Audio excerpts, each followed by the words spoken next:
Okay, सो हमारा जो next topic है that is scope of multidisciplinary nature of environmental study. इसका स्कोप क्या क्या हो सकता है, मतलब कौन कौन से इसके जैसे हमने बोला है अभी मैंने पढ़ा है कि इसके अंदर आके फर्दर काफी सारे फील्ड्स होते हैं। ठीक है, study includes biological, cultural, social, physical components. So obviously it is related to science भी है, देखो इसके अंदर जियोग्राफी भी है। ठीक है, जियोग्राफी, इकोनॉमिक्स, स्टैटिस्टिक्स, हेल्थ है, टेक्नोलॉजिकल, पॉपुलेशन, इकोलॉजी, तो मतलब काफी, मतलब एक completing a degree program in environmental study, तो students have a wide range of career option। ठीक है, तो इसके अंदर आपके पास बहुत सारे करियर ऑप्शंस हैं। देयर नंबर ऑफ, मतलब बहुत सारी इसके अंदर पोस्ट हैं, बहुत सारे ऐसे एरियाज हैं जहाँ पे आप अपना अच्छे एक करियर बना सकते हो अगर आपको आता है। So there are the few job description that could help you advance your career in the environmental study. तो ये सारे फील्ड्स जो है एनवायरमेंटल स्टडी के बाद आप इसके अंदर जा सकते हो। ठीक है, सो ये हमारे पास इसके कुछ स्कोप है, मतलब सिंपली ये आपने इसके अंदर नेम ही लिख सकते हो। अच्छा, अब हमारे पास है कि significance of the multi disciplinary nature of environmental study. ये आपको टॉपिक दिए हुए हैं इसके अंदर बार बार, वैसे तो ये टॉपिक सेम उसी के साथ है जो हम भी पीछे पढ़ के आए हैं कि इसमें आपको क्या क्या, मतलब इसकी सिग्निफिकेंस का मतलब भी इम्पोर्टेंस ही होता है कि इन multidisciplinary nature of environment study अगर हम करते हैं, मतलब इसका बेसिकली क्या इंपॉर्टेंस है, इसके क्या बेनिफिट्स हैं, या हमें इसकी नॉलेज होना क्यों जरूरी है। जैसे हम लोग पहले पढ़ के आ चुके हैं कि ये हमें it helps us to learning about the current environmental issues. ठीक है, उसके बारे में बताता है। हमारी understanding of environmental system, like कौन सी प्रोसेसेस है which aids in maintaining ecological balance. ठीक है, और हमारे एंथ्रोपोजेनिक फैक्टर्स के बारे में हमें बताता है। और also to evaluate the human activity, हम लोग जो एक्टिविटीज कर रहे हैं उसका हमारे इन्वायरमेंट के ऊपर क्या इम्पैक्ट पड़ रहा है, ये उसके बारे में बता रहा है। तो ऑब्वियसली इसका बेसिकली गोल है to safeguard and maintain the biodiversity, उसको उसकी सेफ्टी के लिए, एनवायरनमेंट की सेफ्टी के लिए, उसको मेंटेन करके रखने के लिए, फ्लोरा एंड फौना को, हमारे एनिमल्स, प्लांट्स, वाइल्ड लाइफ, ये सारी चीजों को सेव करके रखने के लिए it is really really important. तो ये सारा कुछ इसके अंदर इन्होंने यहाँ पे बताया हुआ है। अच्छा, अब हमारे पास नेक्स्ट टॉपिक है that is known as the natural resources. See, आप लोगों के जो टॉपिक्स हम लोग यहाँ पे चैप्टर्स के अंदर कवर कर रहे हैं, आप लोग अपनी बुक को साथ के साथ फॉलो करते रहना। मैंने पहले ही बोला है, हमने आपकी बुक्स जो हैं वो आपके क्लास प्लस के अंदर सिलेबस वाले फोल्डर के अंदर मैंने अपलोड की हुई है हम लोगों ने, तो आप वहाँ पे जाके इसको चेक कर सकते हो। उसके बिना आपके लॉगिन्स के अंदर भी पड़ी हैं। आपको अपने सब्जेक्ट्स की नॉलेज होनी चाहिए, आपके कौन कौन से सब्जेक्ट है, कौन सा सब्जेक्ट चल रहा है, कौन से सब्जेक्ट के अंदर हम कौन सा चैप्टर कर रहे हैं, कौन से चैप्टर के अंदर कौन से आपके टॉपिक्स हैं, यू शुड नो। ओके, आपको अवेयरनेस होनी चाहिए इन सब चीजों के बारे में पता हो आपको। तो उसके अंदर ये जितने भी टॉपिक्स हैं मैं उन्हीं को आपको टॉपिक वाइज आपको ये सारे टीच करवा रही हूँ। ठीक है, और आपका नेक्स्ट टॉपिक जो है वो है नेचुरल रिसोर्सेज। और नेचुरल रिसोर्सेज कौन से होते हैं, वो हमें पता ही है कि ये सारे नेचुरल रिसोर्स है। अगर हम वाटर की बात करें तो वो नेचुरल रिसोर्स है, हवा, पानी, ये सारा जो भी है ये नेचुरल रिसोर्सेज है। These are those resources that exist on the planet independent of human actions. हमने नहीं बनाया इनको, ये हमें नेचर की तरफ से मिल रहा है। हवा, पानी, धूप, ये हमें नेचर की तरफ से मिला है, हमारी कोई इसके अंदर इन्वॉल्वमेंट नहीं है। We should be very much thankful to our planet ना, आप एनवायरमेंट, इसके लिए हमें थैंकफुल होना बड़ा जरूरी है। तो ये सारे नेचुरल रिसोर्सेज हैं। ठीक है, सो हमने बोला these are that are found in environment are developed without the intervention of human, हमारी हेल्प के बिना ये सारी चीजें बनती हैं। ठीक है, तो ये आपके क्या है, natural resources, water, soil, stone, plants, animals, fossil fuels. So वो कहते हैं कि कौन कौन से टाइप्स ऑफ नेचुरल रिसोर्सेज है। हम अभी भी पढ़ के आ चुके हैं पीछे, रेन्यूएबल, नॉन रेन्यूएबल, दोनों के बीच में क्या डिफरेंस है, रेन्यूएबल और नॉन रेन्यूएबल के बीच में क्या डिफरेंस है, कोई बता सकता है मुझे, चाहे चैट में ही बताओ। आंसर करो इसका, what is the difference between these two kinds of resources, so that I can get to know कि आप लोग you are getting my point, whatever I am teaching to you. Renewable ma'am, जिसको हम दोबारा use कर सकते हैं। हम्म, और रिन्यूएबल मतलब जो दोबारा यूज में नहीं आते, एक बार यूज करके कैसे उनको कैसे, दोबारा यूज नहीं किया नहीं जा नहीं सकता। कंफ्यूजन होगी, कैसे कैसे दोबारा करना बताना। रेन्यूएबल कौन से होते हैं रिसोर्सेज?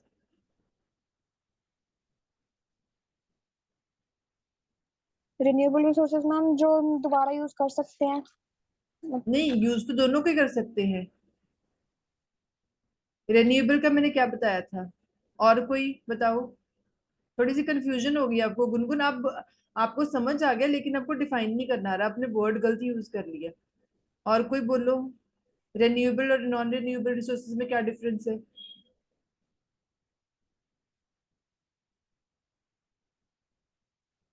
रेन्यूएबल कौन से बोले थे मैंने?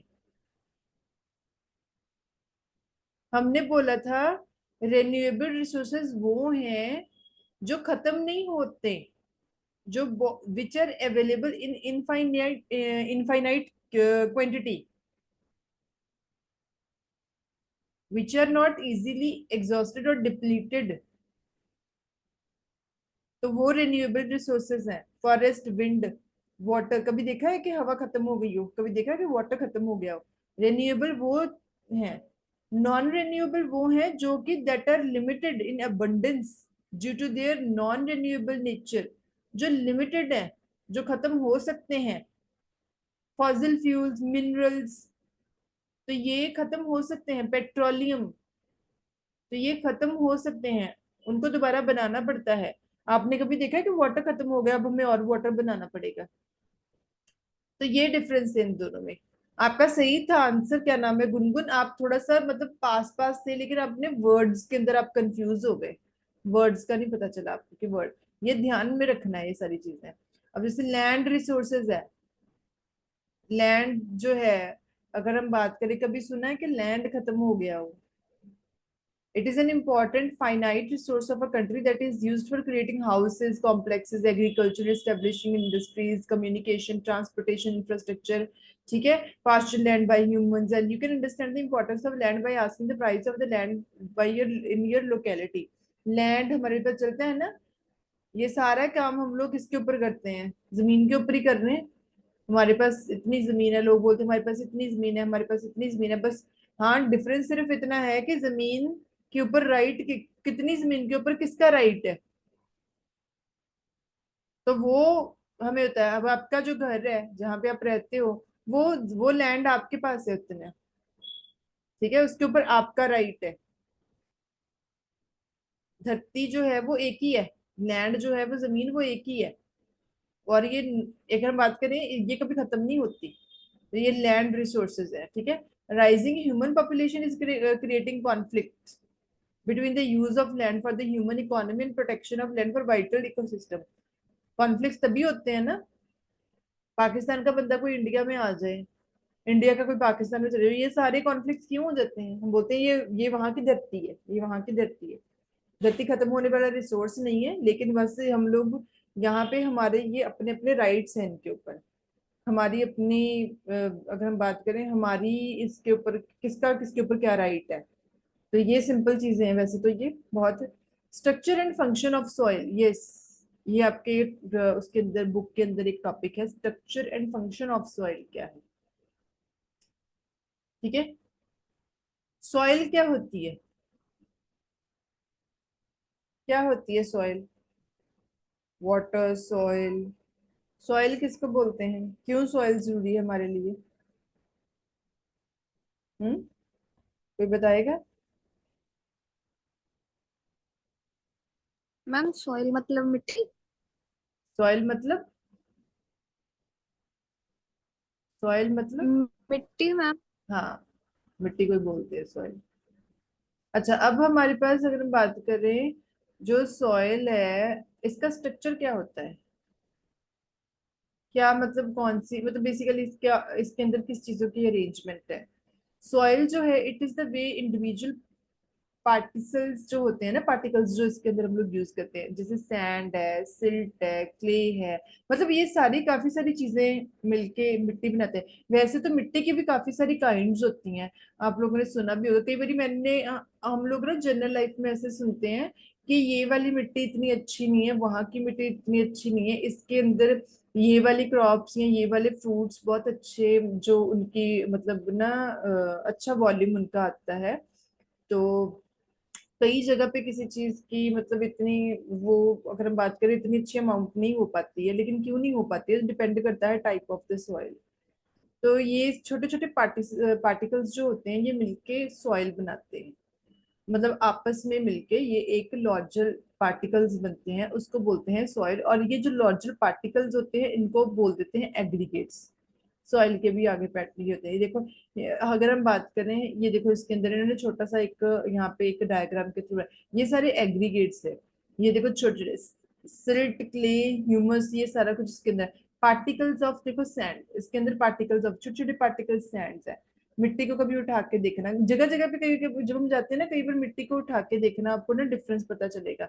इतना हमें पता नहीं होता क्योंकि ये बहुत डीपली इसकी स्टडी होती है, but still there is the difference. तो यहाँ पे डिफरेंस होता है इसके अंदर, इन सब चीजों के अंदर। और इसकी अलग अलग लेयर्स होती हैं। वैसे जो लेयर्स वाला है ये ना काफी डीपली चैप्टर है, ये हम सॉरी टॉपिक है, इसको हम नेक्स्ट जो है उसके अंदर करेंगे। आपका जो नेक्स्ट लेक्चर होगा ना उसके अंदर कवर करेंगे। आज के लिए हमने ऑलरेडी बहुत ज्यादा वो जो टॉपिक्स हैं हमने कर लिए हुए हैं। अब मैं आपसे कुछ ओवरव्यू लूंगी थोड़ा सा। अब हम ओवरव्यू करते हैं। What is environment? एनवायरनमेंट को हम कैसे डिफाइन कर सकते हैं?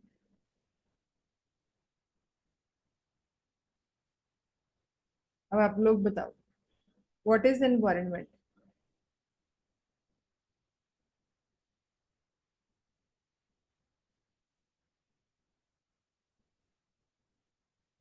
किसी को भी नहीं समझ में आया एनवायरनमेंट क्या होता है? कैसे डिफाइन करोगे एनवायरनमेंट क्या है?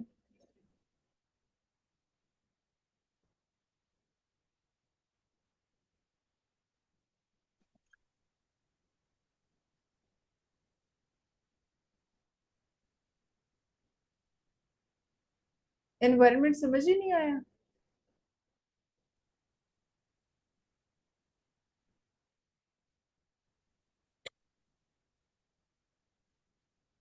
यस और नो तो बोलो।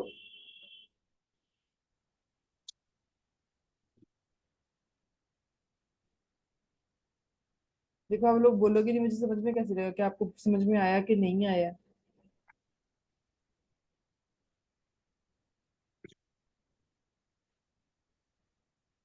जितना मैंने पढ़ाया है ना ये आपको आना चाहिए, इसीलिए मैंने अभी यहाँ पे स्टॉप कर दिया, क्योंकि ये थोड़ा डिफरेंट है, आप लोगों की फील्ड से हटके भी है थोड़ा सब्जेक्ट। और इसके अंदर कॉन्सेप्ट भी थोड़े हमने डीपली, वैसे मैंने डीपली ही करवाए हैं, आप लोगों की एक चीज का मीनिंग समझाया, आपको आना चाहिए। अब हम नेक्स्ट जो क्लास आप लोगों की होगी ना उसमें सबसे पहले मैं आपसे यही ओवरव्यू लूंगी। उसके बाद हम नेक्स्ट जो होगा ना टॉपिक हम स्टार्ट करेंगे। यू हैव वन डे, कल का संडे है आपके पास। कल आप लोगों ने ये सारे कॉन्सेप्ट अपने जो है वो क्लियर करके रखने हैं। ठीक है, इसको मैं आज अपलोड कर दूंगी ये वाले लेक्चर को क्लास प्लस में, तो आप लोग वहां से रीड कर सकते हो।